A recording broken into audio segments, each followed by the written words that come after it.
I looked up at her as she was looking at me with this kind of knowing look. Does this exist? I asked. But even as I did, I knew the answer. It couldn't. Because all this junk was in this room. Did it exist? She shook her head no. It's Mr. Drew's next big project. Been working on it for the last couple of years, or at least for as long as I worked here, but always in secret. Nobody knows about this place. Not that I've seen. It used to be just bits and pieces and the model would grow and grow, but then last month this room started really filling up. Like something is about to happen. I thought about that man Tom I'd seen yesterday. I thought about the cardboard tube in his hand, the kind of tube that architects and designers carry. Maybe he was working on this. I don't know where he's going to store everything because even his warehouse is tiny. Crazy, isn't it? I took in the whole scene of the model before me. There were rides and a midway with little booths, hosting little games. There was a food area and even something that looked like a haunted house.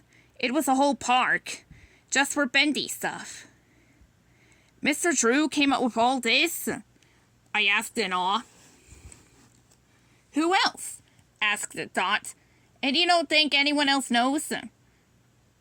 I don't think so. Dot stood upright across her arms, over her chest, still looking at the model. I stood up too. How do you know about this? I asked. Good question, buddy. She seemed impressed. Keep asking questions like those here. It's important. I didn't understand. I understood what she said.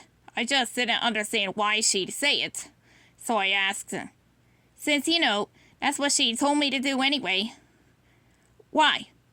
I don't know, buddy. I don't. I just feel something in my gut and it doesn't feel good.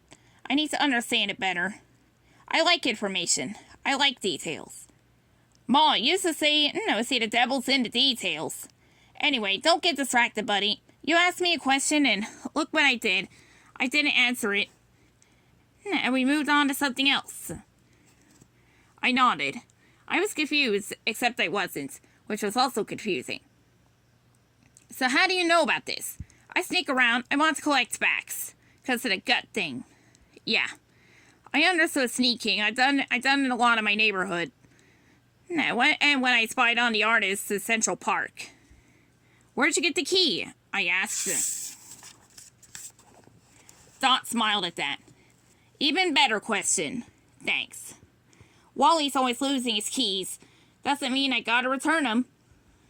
I nodded again. Not sure how I felt about the whole stealing thing. Well, I knew how I felt, and I didn't like it. But I liked Dot, as she seemed so sure of herself. Like she always knew the right thing to do. Maybe the right thing this time was the wrong thing somehow? We should probably get back upstairs before they notice we're missing, she said. I felt a flash of panic, thinking about being late and getting fired. Though at the same time, I've been missing for a pretty long time already, and no one really had seemed to care. Then again, no one really knew I worked here. Yet.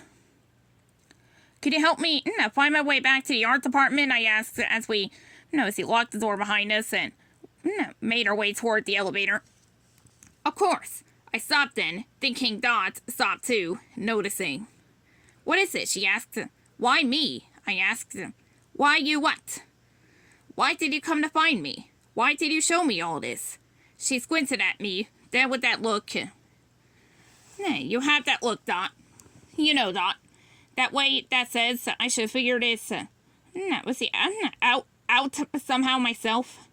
That I had the key, the solution. I didn't. I did it then. I don't know. You put too much faith in me, Dot. My gut, she replied.